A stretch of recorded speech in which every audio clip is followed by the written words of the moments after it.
உலக இன்டர்நேஷனல் போதைப் பொருள் கடத்தல் மன்னன் ஜாஃபர் சாதிக் என்ற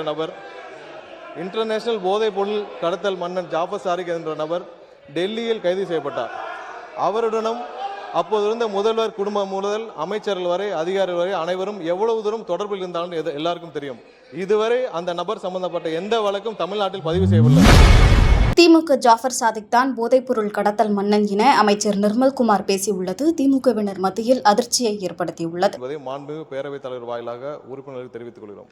அத்துடன் இங்கே கூறப்பட்ட பல்வேறு உறுப்பினர்கள் போதைப்பொருள் பழக்கத்தை தமிழகத்தில் நிலவும் போதைப்பொருள் பழக்கத்தை பற்றி குறிப்பிட்டார்கள். நாம் இங்கேயும் கடந்த 5 ஆண்டுகளாக தமிழகத்தில் நிலவும் போதைப்பொருள் பழக்கத்தை பற்றி நாம் இங்கே அனைவரும் அறிந்த விஷயம்தான்.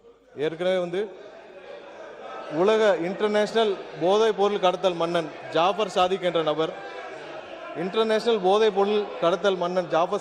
நபர் டெல்லியில் கைது செய்யப்பட்டார்.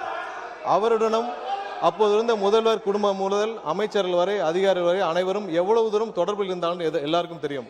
இதுவரை அந்த நபர் சம்பந்தப்பட்ட எந்த வழக்கும் தமிழ்நாட்டில் பதிவு செய்யவில்லை. கடந்த 5 ஆண்டுகளில் எல்லா வகையிலும் போதைப் பொருள் கல்லூரியிலிருந்து எல்லா இடங்களும் அதிகமாக இருக்கிறது என்பதில் எந்த மாற்று கருத்தும் இல்லை. அதை தடுக்க மாண்புமிகு முதலமைச்சர் அவர்கள் அனைத்து வகையிலும் தேவையான சட்டப்பூர்வ நடவடிக்கைகளும் அனைத்தையும் எடுத்துக்கொண்டிருக்கிறார். நமது அரசின் கொள்கையும் போதைப் பொருள் அனைத்து வகையிலும் கட்டுப்படுத்த வேண்டும் என்பதுதான் முதலமைச்சருடைய முக்கிய கொள்கை.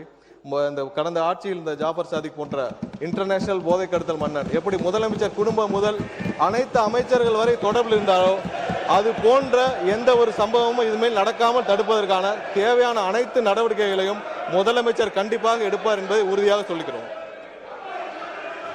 எதிர்கட்சி தலைவர் பாருங்க, மாண்புமிகு எதிர்கட்சி தலைவர் என்ன அவர் அலோவ் பண்ண போறீங்களா இல்லையா? அவர் அலோவ் பண்ணுங்க. எதிர்கட்சி தலைவர் சொன்ன பிறகு நீங்களே எப்படி உட்காருங்க, எல்லாரும் நீங்க பேசுங்க, மற்றவங்க எல்லாம் உட்காருங்க.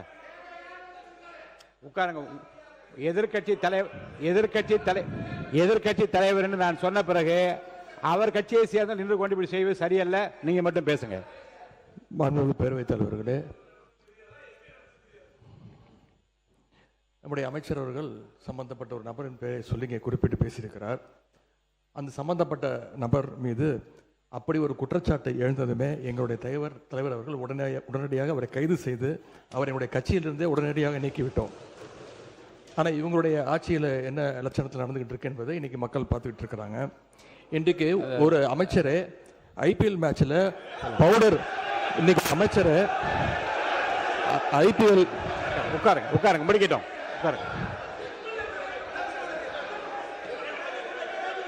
அவங்க குற்றச்சாட்டு வச்சா நானும் குற்றச்சாட்டு வைப்பேன்.